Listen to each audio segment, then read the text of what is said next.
A new alliance of armed ethnic groups is reportedly taking shape in Myanmar. It brings together groups like the Karen National Union and the Kachin Independence Organisation, as well as the ousted National Unity Government. But can it mount a serious challenge against a junta that's backed by China?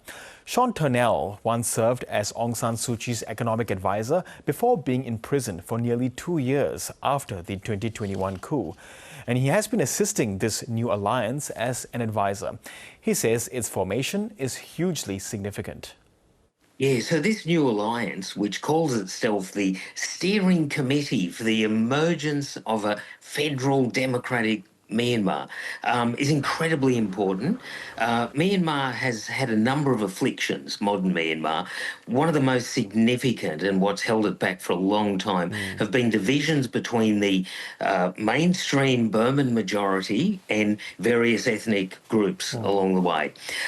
So this unification, if you like, of those groups against the military dictatorship, I think could be immensely significant. Very, very positive development for which we have great hopes. Yes, and this begs the question, why did it take so long? I mean, the civil war has been going on for quite some time. Why did it take this long to get this alliance together? And what got it across the line? I mean, how did these groups sort of like decide, maybe let's have a meeting, let's come together and form an alliance? I think above all the realisation that the only way that this military junta is going to be defeated is unity amongst the ethnic groups, amongst the Burman majority. So, as you say, the divisions go back decades. In fact, they go back centuries, back to the time when Myanmar was part of the British Empire. So, it's a really long-standing problem. But I think with that collective enemy there and a need to defeat them, that has brought people together.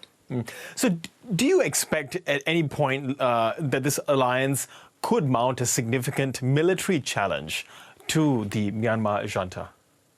I really do. The advances of the opposition to Myanmar's junta have been quite extraordinary anyway. Now with this greater unity, I think we really might see a change on the battlefield as well as in the political dimension. So if this alliance, as you say, is firming up and you're optimistic of that, one would assume, though, that this would be raising alarm bells within the junta, including its former head and now president of the country, Min Aung Hlaing. I'm sure that the junta are extremely worried about it, and they'll be doing everything that they can to try and undermine it, to try and pull various groups away from the alliance, etc.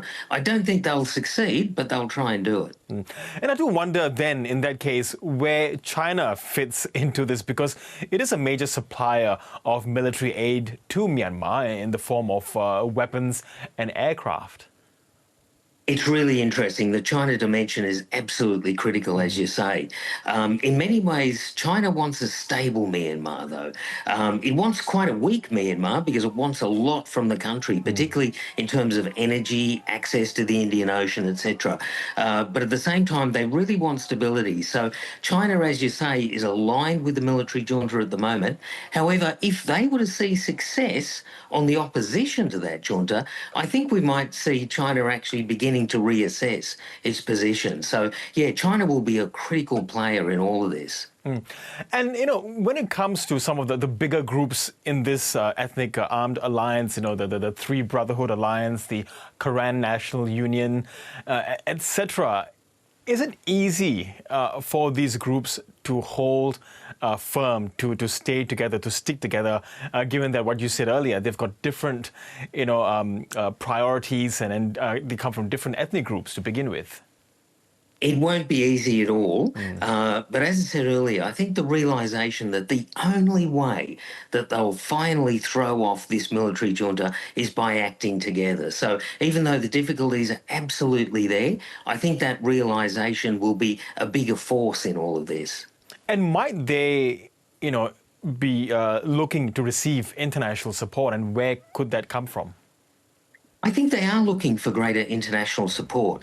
And I think they'll get it, quite frankly. There are many countries that were sort of looking a little bit askance at you like, if you like, at the divisions before. But now that there's this unity, I think we'll find a lot of Western countries, particularly the United States. I think that's where there's considerable hope that that sort of support actually might come back to Myanmar's resistance. And at this point, Sean, can you give us a sense of how much of Myanmar's territory do, armed groups like that I mentioned before, the Brotherhood Alliance, the Karen National Union, how much control do they have over Myanmar territory versus the control that the junta has? It's a great question because the resistance actually controls around 60% of Myanmar in terms of the geography. The junta still controls the major cities, Yangon, the bazaar capital city of Naypyidaw, Mandalay, etc. But much of the country, much of the geographic space is actually occupied by the resistance.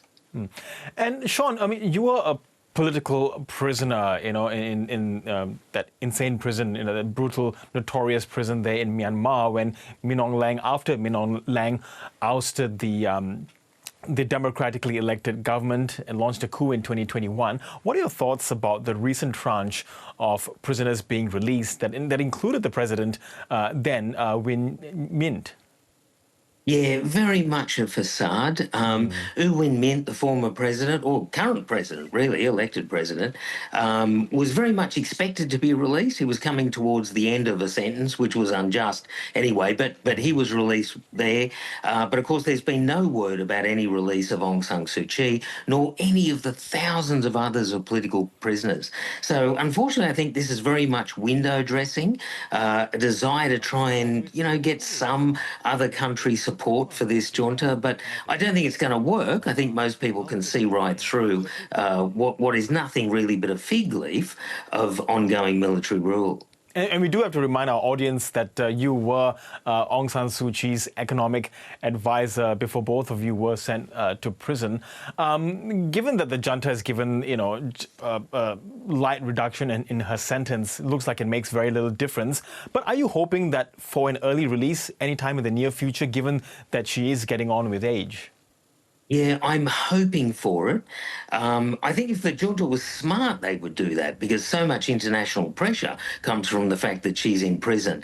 So I'm somewhat hopeful. I don't expect them to release her fully because I think the junta is incredibly frightened of her and her appeal for the Myanmar people, to the Myanmar people. So it may be that they put her under some sort of house arrest, but I think they will try and keep her away from the public to the full extent that they can. Yes, and then do you know, personally any of those who have or haven't been released when you were there for nearly 2 years?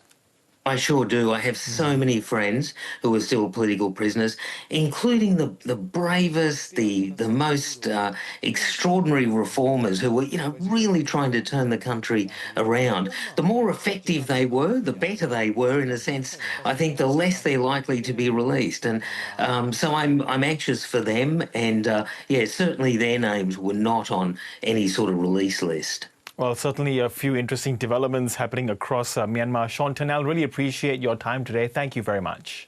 Thank you so much, Girish.